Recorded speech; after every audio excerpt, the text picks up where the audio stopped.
जय हिंद। कैसे हैं आप सब? आशा करता हूं आप लोग जहां भी होंगे स्वस्थ होंगे। आज की क्लास में हम कक्षा 10वीं की गणित में कुछ इम्पोर्टेंट क्वेश्चन को हल करेंगे। यहाँ पर एक क्वेश्चन आपके सामने है। यह क्वेश्चन त्रिकोणमिति के अनुप्रयोग से है। यह क्वेश्चन इस एग्जाम की दृष्टि से बहुत ही इम्पोर्टेंट है। आज की क्लास में हम त्रिकोणमिति के अनुप्रयोग से संबंधित जो भी बेसिक कॉन्सेप्ट है उस कॉन्सेप्ट को समझेंगे। उसके बाद इस क्वेश्चन को हल करेंगे। त्रिकोणमिति के अनुप्रयोग में और भी अनेकों इम्पोर्टेंट क्वेश्चन है जो एग्जाम में बहुत ही अच्छा नंबर आपको दे सकते हैं। तो सबसे पहले हम त्रिकोणमिति के अनुप्रयोग से संबंधित जो भी बेसिक कॉन्सेप्ट है उसको समझेंगे। उसके बाद इस सवाल को हल करेंगे और जो भी और इम्पोर्टेंट क्वेश्चन है उसको हम नेक्स्ट वीडियो में हल कर लेंगे। तो चलिए सबसे पहले हम त्रिकोणमिति के अनुप्रयोग से संबंधित जो बेसिक कॉन्सेप्ट है उस कॉन्सेप्ट को हम पहले समझ लेते हैं। तो मान लेते हैं कोई व्यक्ति है, इस प्रकार कुछ खड़ा है, सामान्य स्थिति में इस प्रकार खड़ा है। यह व्यक्ति न ऊपर देख रहा है न नीचे देख रहा है। जैसे मैं यहाँ पर खड़ा हूँ, न ऊपर देख रहा हूँ न नीचे देख रहा हूँ, सीधा सामने देख रहा हूँ। तो मेरे आँख के सामने जो रेखा जा रही है, इस रेखा को हम एक नाम देते हैं। यह नाम है क्षैतिज अस्तर। इसको कहते हैं क्षैतिज अस्तर। चार बेसिक कॉन्सेप्ट है, इसके बारे में आप समझ जाते हैं तो इस तरह के सवाल आप अच्छी तरह से हल कर सकते हैं, कोई परेशानी नहीं आएगी। ठीक है, आप समझ गए क्षैतिज अस्तर क्या होता है। आप ऐसे सीधे खड़े हैं, न ऊपर देख रहे हैं न नीचे देख रहे हैं, सीधा सामने देख रहे हैं। तो आपकी आंखों के सामने एक रेखा जा रही है, उस रेखा को कहते हैं क्षैतिज अस्तर। उसके बाद एक टर्म इसमें और आता है दृष्टि रेखा। आप किसी वस्तु को जब देखते हैं, हो सकता है वह वस्तु आपके आँख के ऊपर स्थित है या नीचे स्थित है। जब आप वस्तु को देखते हैं, मान लीजिए कोई पतंग ऊपर उड़ रही है या चिड़िया ऊपर उड़ रही है, तो आप इस पतंग या चिड़िया को जब आप देखेंगे तो आपकी आँख और इस पतंग को मिलाने वाली रेखा को एक नाम हम इसे देखते हैं दृष्टि रेखा। इसका नाम क्या है? दृष्टि रेखा। इसको क्या कहते हैं? दृष्टि रेखा। तो दृष्टि रेखा क्या है? जब हम किसी वस्तु को देखते हैं तो वस्तु और आंख को मिलाने वाली रेखा को दृष्टि रेखा कहते हैं। हो सकता है कोई वस्तु आपकी आंखों के नीचे स्थित है, आप छत पर खड़े हैं, कोई वस्तु नीचे है, कोई वाहन जा रहा है, कोई व्यक्ति जा रहा है, आप उसे देख रहे हैं। तो आपकी आंख और किसी वाहन को मिलाने वाली रेखा, कोई वस्तु नीचे है, आपकी आंख और वस्तु को मिलाने वाली रेखा को क्या कहते हैं? दृष्टि रेखा। तो दृष्टि रेखा ऊपर भी बन सकती है और नीचे भी बन सकती है। यह निर्भर करता है वस्तु आपकी आंखों के ऊपर है या नीचे है। ठीक है, यहाँ पर हमने तीन चीज समझ लिया है। दृष्टि रेखा, दो ही समझा है, दृष्टि रेखा और क्षैतिज अस्तर। अब इसके बाद हम कुछ और चीजों के बारे में समझते हैं। एक होता है उन्नयन कोण, एक होता है अवनमन कोण। कब उन्नयन कोण बनेगा, कब बनेगा अवनमन कोण, उसके बारे में हम समझ लेते हैं। जब भी कोई वस्तु क्षैतिज अस्तर के ऊपर स्थित हो, यानी आपकी आंखों से थोड़ा ऊपर स्थित हो और उस वस्तु को देखने के लिए आपको अपने सर को उठाना पड़े। जैसे कोई वस्तु ऊपर है, आप कमरे में खड़े हैं, पंखा ऊपर है, आप पंखे को जब देखेंगे अपने सर को थोड़ा ऊपर उठाएंगे तो आपकी आंख और पंखे को मिलाने वाली रेखा क्या हो गई? दृष्टि रेखा हो गई। और ये हो गया क्षैतिज अस्तर। तो क्षैतिज अस्तर और दृष्टि रेखा के बीच जो कोण बनेगा उसे कहते हैं उन्नयन कोण। उन्नयन कोण कब बनेगा? जब वस्तु क्षैतिज स्तर के ऊपर स्थित हो, वस्तु हमारे आंखों से थोड़ा ऊपर स्थित हो, वस्तु को देखने के लिए हमें अपने सर को थोड़ा ऊपर उठाना पड़े, तब क्षैतिज स्तर और दृष्टि रेखा के बीच जो कोण बनता है उसे कहते हैं उन्नयन कोण। ऊ मतलब ऊपर, वस्तु ऊपर है तो आप ऊपर देखेंगे, तो क्षैतिज स्तर और दृष्टि रेखा के बीच जो कोण बनेगा उसे कहेंगे उन्नयन कोण। अब मान लीजिए आप नीचे खड़े हैं या धरती पर खड़े हैं या छत पर खड़े हैं, वस्तु को जब आप देखेंगे नीचे, आप छत पर खड़े हैं, वस्तु नीचे है, तब ये हो गई दृष्टि रेखा। वस्तु को देख रहे हैं तो हो गई दृष्टि रेखा। तब क्षैतिज स्तर और दृष्टि रेखा के बीच कोण जो बन रहा है उसे कहते हैं अवनमन कोण। बात समझ में आई? अवनमन कोण। एक बार और क्लियर कर देते हैं, कब बनेगा उन्नयन कोण, कब बनेगा अवनमन कोण?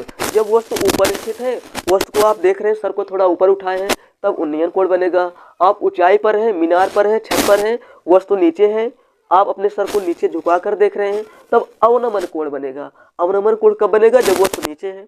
उन्नयन कोण कब बनेगा? जब वस्तु ऊपर है। ठीक है, अब हम इस क्वेश्चन को हल करते हैं। ठीक है, आशा करता हूँ आप इन चारों पॉइंट को अच्छी तरह से समझ गए होंगे। अब इस क्वेश्चन को हम हल करते हैं।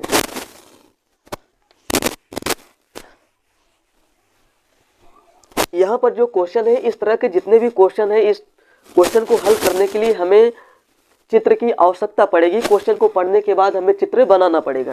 तो थोड़ा थोड़ा पढ़ के हम चित्र बनाएंगे। यहाँ पर लिखा गया है, एक मीनार के ऊपर एक झंडा लगा है। क्या लिखा है? एक मीनार के ऊपर एक झंडा लगा है। मान लीजिए कोई इस प्रकार मीनार है, ये मीनार है और मीनार के ऊपर कोई इस प्रकार झंडा लगा हुआ है। यहाँ से यहाँ तक क्या हो गई? मीनार की ऊंचाई, और मीनार के ऊपर कोई झंडा लगा हुआ है। ठीक है, जितना हमने पढ़ा उतना हमने बना दिया। मीनार के ऊपर एक झंडा लगा हुआ, बना दिया। इसके बाद कहा है मीनार के आधार से 10 मीटर की दूरी पर। ये क्या है? मीनार का आधार। मीनार के आधार से 10 मीटर की दूरी पर, तो हमने मीनार के आधार से 10 मीटर की दूरी पर एक बिंदु ले लिया। इसके बाद कहा है दूरी पर, मतलब यहाँ से यहाँ तक की दूरी है 10 मीटर। अब यहाँ की बात कर रहा है, मीनार के आधार से 10 मीटर की दूरी पर मीनार तथा झंडे के शिखर का उन्नयन कोण। पहले क्या बोला है? मीनार तथा झंडे का उन्नयन कोण। यहाँ बोला है मीनार के आधार से 10 मीटर की दूरी पर मीनार के शिखर। ये क्या है? मीनार का शिखर मतलब मीनार का उच्चतम बिंदु। यहाँ से मीनार के शिखर का उन्नयन कोण दिया है, भी लिख देंगे। उसके बाद इसी बिंदु से झंडे के शिखर का उन्नयन कोण दिया है क्रमशः 45 अंश और 60 अंश। मीनार तथा झंडे के शिखर का उन्नयन कोण यहाँ से यहाँ तक क्या है? इस बिंदु से मीनार के शिखर का उन्नयन कोण दिया है 45 अंश। उसके बाद इसी बिंदु से झंडे के शिखर का उन्नयन कोण दिया हुआ है 60 अंश। जो भी कोण लेंगे हम इस रेखा से ही लेंगे। बात समझ में आ गई? अब हम देख पा रहे हैं यहाँ पर एक त्रिभुज बना हुआ है। इस त्रिभुज का हम नामकरण कर देते हैं, ए बी सी और यहाँ पर डी। ठीक है, इसके बाद कहा है झंडे की लंबाई ज्ञात कीजिए। मतलब झंडा कितना लंबा है, हमें इसकी लंबाई ज्ञात करना है। तो हम मान लेते हैं झंडे की जो लंबाई है यानी ऊंचाई है h है। ये जो ध्वज दंड है, यही ध्वज दंड की लंबाई हमें निकालना, मान लेते हैं h है। तो यहाँ पर हम सॉल्यूशन देखते हैं, थोड़ा सा लिख देते हैं। माना झंडे की लंबाई h है, माना झंडे की लंबाई h है।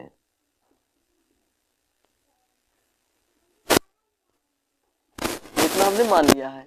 अब यहाँ पर देख पा रहे हैं दो त्रिभुज बना हुआ है। पहला त्रिभुज यहाँ देखिए ए बी सी, ये पहला त्रिभुज हो गया छोटा वाला। उसके बाद दूसरा त्रिभुज ए बी डी। सबसे पहले हम त्रिभुज कौन सा लेते हैं? ए बी सी, छोटा वाला त्रिभुज ए बी सी में, त्रिभुज ए बी सी में हम क्या लगाएंगे? tan theta. मतलब हमें यह चाहिए, इसकी सहायता से हमें यह चाहिए। तो हो गया यह लंब, ये हो गया आधार। लंब और आधार के रेशियो में कौन आता है? tan आता है। तो यहाँ पर tan थीटा लगाएंगे। तो tan थीटा बराबर क्या होता है? लंब बटे में आधार। तो लंब यहाँ पर कितना है? BC। ये क्या है? BC। त्रिभुज ए बी सी में लंब क्या है? BC। तो tan थीटा बराबर होता है लंब बटे में आधार। लंब क्या है? BC और आधार क्या है? AB। तो त्रिभुज ABC में यह कोण कितने डिग्री का है? 45 अंश। तो यहाँ हम थीटा के प्लेस पर रखेंगे 45 बराबर BC बटे में AB का मान कितना है? 10 है। तो tan 45 अंश का मान आप जानते हैं, ये सब आपको याद होना चाहिए। tan 45 अंश का मान 1 बराबर BC बटे में 10। तो BC बराबर कितना हो जाएगा? यहाँ बटे 1 मान लो, 10 का इधर मल्टीप्लाई हो जाएगा। तो BC बराबर आ गया 10 मीटर। BC बराबर आ गया यहाँ पर 10 मीटर। BC बराबर कितना आ गया? 10 मीटर। अभी हमने यह चीज़ निकाल लिया है। अब हम एक त्रिभुज और लेंगे, बड़ा वाला त्रिभुज ABD। त्रिभुज ABD में, त्रिभुज ABD में यहाँ भी हम क्या लगाएंगे? tan थीटा लगाएंगे। tan theta. tan थीटा बराबर क्या होता है, लंब बटे में आधार। तो त्रिभुज ए बी डी में लंब क्या है, ये बड़ी वाली भुजा, पूरा इतना पूरा लेंगे। ए बी डी में लंब कौन है, बी बी डी, तो लंब हो गया बी डी और आधार क्या है, A B, Aadhaar A B है, ए बी। और थीटा का मान कितना रखेंगे, 60 रखेंगे। क्यों, क्योंकि त्रिभुज ए बी डी लिए हैं, यह पूरा कोण कितना बन रहा है, 60 अंश। तो tan 60 अंश बराबर बी डी। बी डी को क्या हम दो भागों में लिख सकते हैं, बी डी को हम लिख सकते हैं B C plus D C. B D को लिख सकते हैं B C plus D C बटे में ए बी का मान है 10। ये बात समझ में आया। बी डी को हमने कैसे लिखा, ये पूरी लंबाई क्या है, बी डी को हम ऐसा लिख सकते हैं B C plus D C, तो हमने यहाँ पर लिख दिया, ठीक है। अब tan 60 अंश का मान आप जानते हैं कितना होता है, अंडर रूट में 3 बराबर बी सी का मान आप निकाले हो, कितना आया है 10 मीटर, तो यहाँ पर रख देते हैं 10 प्लस डी सी को हम क्या माने हैं, एच माने हैं, तो यहाँ पर रख दो एच बटे में 10, ठीक है, समझ में आ रहा है। अब देखिए 10 का मल्टीप्लाई हम इसमें करेंगे तो 10 अंडर रूट में 3 बराबर 10 प्लस एच, ठीक है। अब 10 इधर आएगा तो माइनस हो जाएगा, तो यहाँ पर है 10 अंडर रूट में 3 माइनस 10। अब बराबर एच होगा तो बराबर हम इधर लगा देते हैं एच, तो एच बराबर आ गया 10 अंडर रूट में 3 माइनस 10। अब क्या करते हैं, 10 हम यहाँ से कॉमन कर लेते हैं, 10 यहाँ से कॉमन कर लेते हैं। 10 जब हम कॉमन करेंगे तो यहाँ से मिल जाएगा अंडर रूट में 3 माइनस का 1। 10 यहाँ से बाहर आ गया, यहाँ से आया तो यहाँ 1 बचा, इतना मीटर। तो यश का मान हमने निकाल लिया है। यश क्या है, झंडे की लंबाई। यश क्या है, झंडे की लंबाई। आशा करता हूँ आप लोग इस क्वेश्चन को अच्छी तरह से समझे होंगे। इसी तरह सवाल जो भी है त्रिकोणमिति के अनुप्रयोग से संबंधित, इसी तरह आप थोड़ा थोड़ा पढ़ के चित्र बनाएंगे, और यहाँ पर हो सकता है कहीं साइन लगाना पड़े, कहीं काश लगाना पड़े, लेकिन ज़्यादातर केस में tan ही लगाना पड़ता है। वो निर्भर करता है स्थिति कैसी है, क्या पूछा गया है। तो उम्मीद करता हूँ आप लोग इसे अच्छे से समझे होंगे। अगर कुछ भी आप लोग इस वीडियो से सीखे हैं तो कमेंट करके ज़रूर बताइए। आपके एक कमेंट से हमें मोटिवेशन मिलता है और अच्छे से एक्सप्लेन करने के लिए हमें एनर्जी मिलती है। तो आशा करता हूँ आप लोग इसे अच्छे से समझे होंगे, और त्रिकोणमिति से अनुप्रयोग से संबंधित जो भी और क्वेश्चन है उसको हम नेक्स्ट वीडियो में कवर करेंगे। तो आज के लिए इतना है, मिलते हैं किसी नए वीडियो में, तब तक के लिए जय हिंद।